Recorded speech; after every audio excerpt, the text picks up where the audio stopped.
Magandang umaga, nagbabalik ang PTV Newsbreak. Dismayado ang Malacanang sa paglalabas ng irresponsableng balita ng ilang media outlets matapos na muling palabasin ng mga ito na may posibilidad na magdeklara ng martial law si Pangulong Rodrigo Duterte.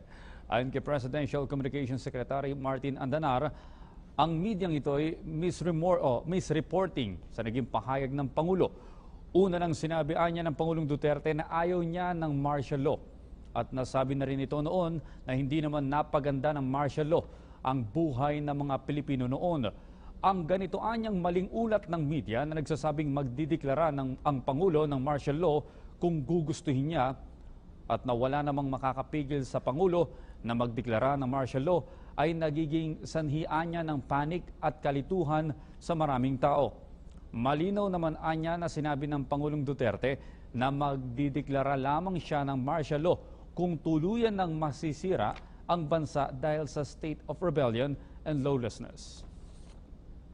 Samantala, formal nang inilunsad ng Pilipinas ang chairmanship ng bansa sa Association of the Southeast Asian Nations Summit 2017. Hinikayat ni Pangulong Rodrigo Duterte ang mga kapwa kasapi ng ASEAN na muling i-commit ng mga ASEAN member states ang kanilang sarili sa mga prinsipyo at hangarin ng asosasyon sang-ayon sa rule of law. Nanawagan din ng Pangulo na paninindigan ang mga nakapaloob sa Treaty of Amity and Cooperation na kinabibilangan ng non-interference o hindi pakikialam at pagpapairal ng rule of law para sa kapayapaan at stability ng rehiyon. Kumambyo si Pangulong Rodrigo Duterte sa dati niyang pahayag na hindi siya magdedeklara ng martial law. Posible na raw kasi niyang gawin ito para protektahan ng bansa. Pero hindi raw niya ito gagamitin para tumagal sa pwesto. Umaaksyon si Gemma Vansenia. Ilang beses giniit ni Pangulong Rodrigo Duterte na hindi siya magdedeklara ng martial law. Pero sa pagtitipon ng Davao City Chamber of Commerce and Industry Incorporated nitong Sabado, isang bagay ang nilinaw ng Pangulo tungkol dito.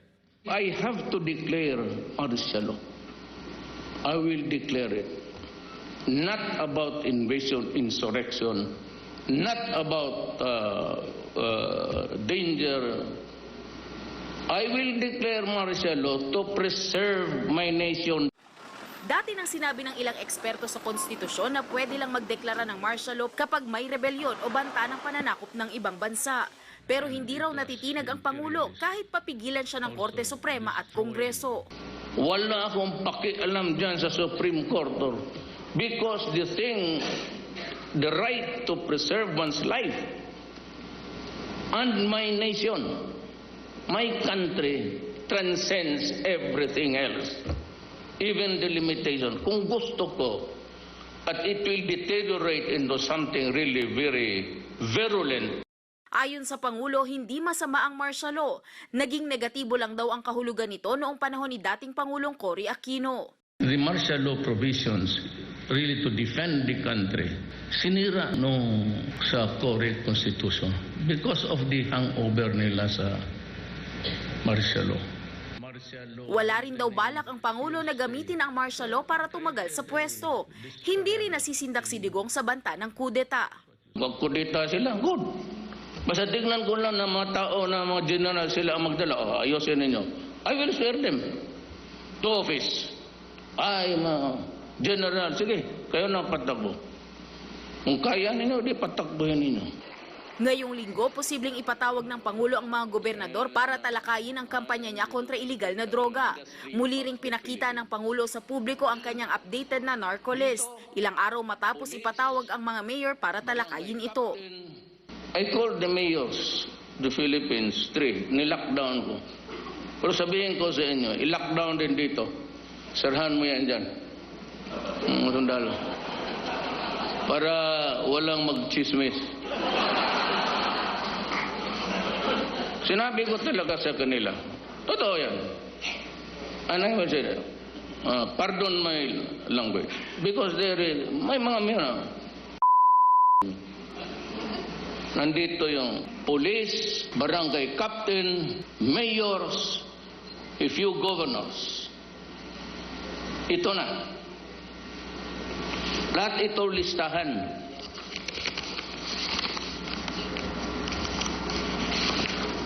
ng mga pictures nila.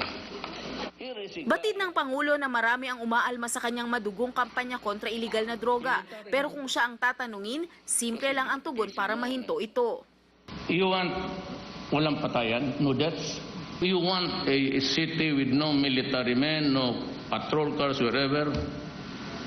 You want na ang punerarya magbangkaruta na? Madali lang. Drop your guns if you are a terrorist. Drop the shabu tonight and tomorrow it will be heaven. Nagbabala si Pangulong Rodrigo Duterte magdedeklara siya ng martial law sakaling lumala ang problema sa iligal na droga sa bansa. Sinabi ito ng Pangulo sa kanyang talumpati sa harap ng mga miyembro ng Davao Chamber of Commerce noong Sabado. Pero nilinaw ng Pangulo magpapatupad lamang siya ng batas militar para pangalagaan ang bansa at hindi para pahabain ang kanyang panunungkulan. If I have to declare martial law, I will declare it.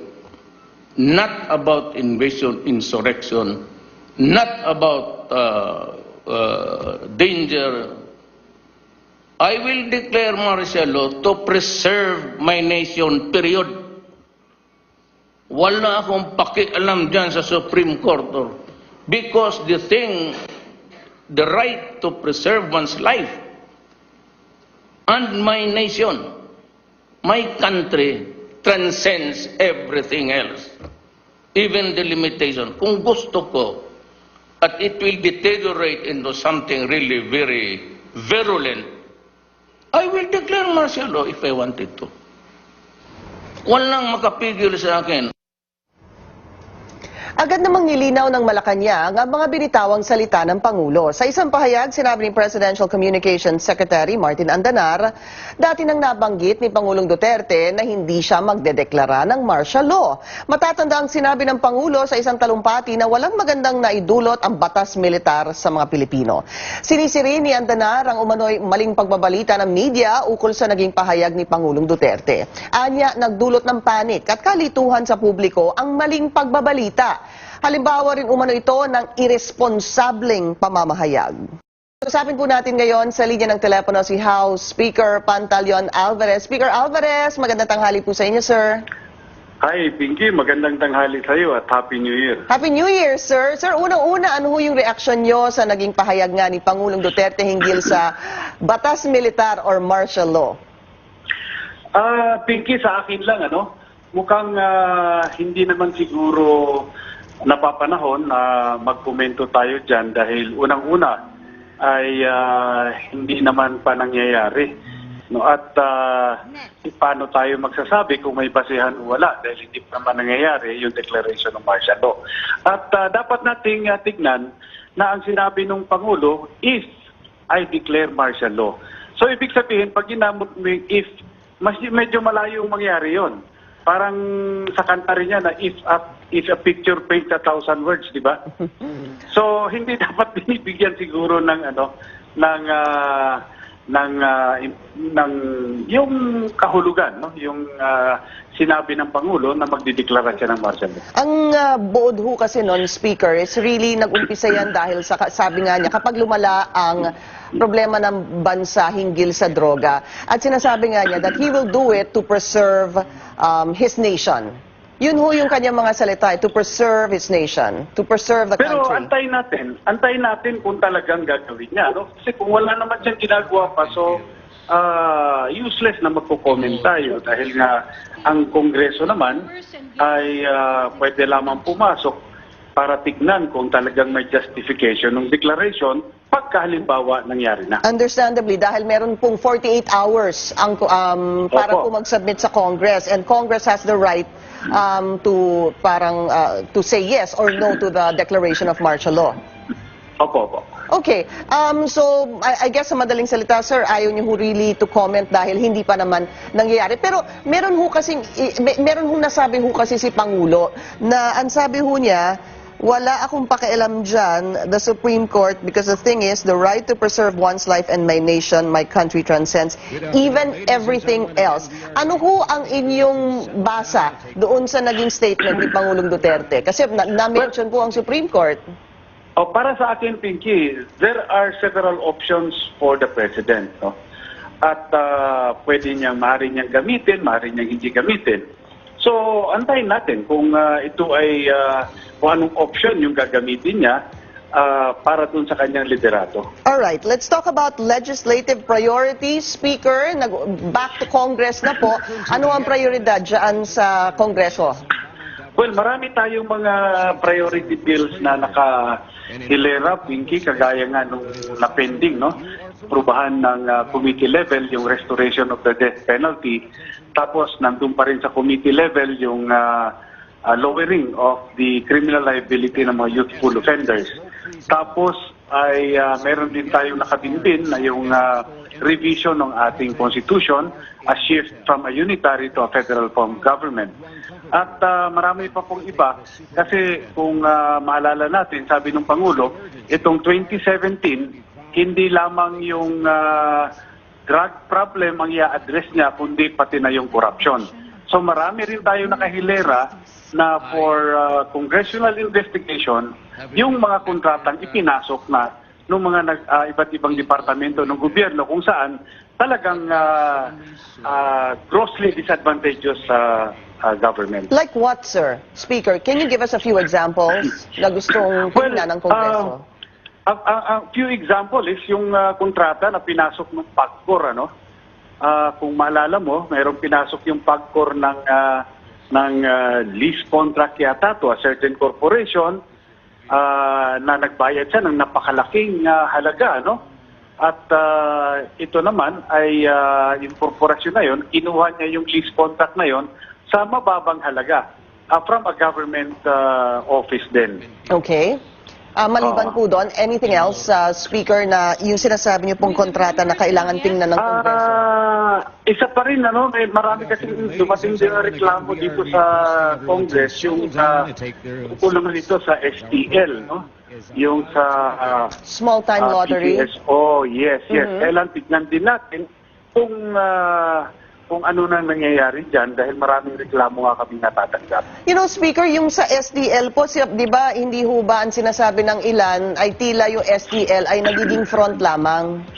Yun nga po, kaya tinitignan po natin yan ngayon para kung ano ma-address din yung problema dyan. Okay. House Speaker Pantaleon Alvarez, sir, maraming salamat po sa pagtanggap sa aming tawag. Maraming salamat, Pinky. Thank you, sir.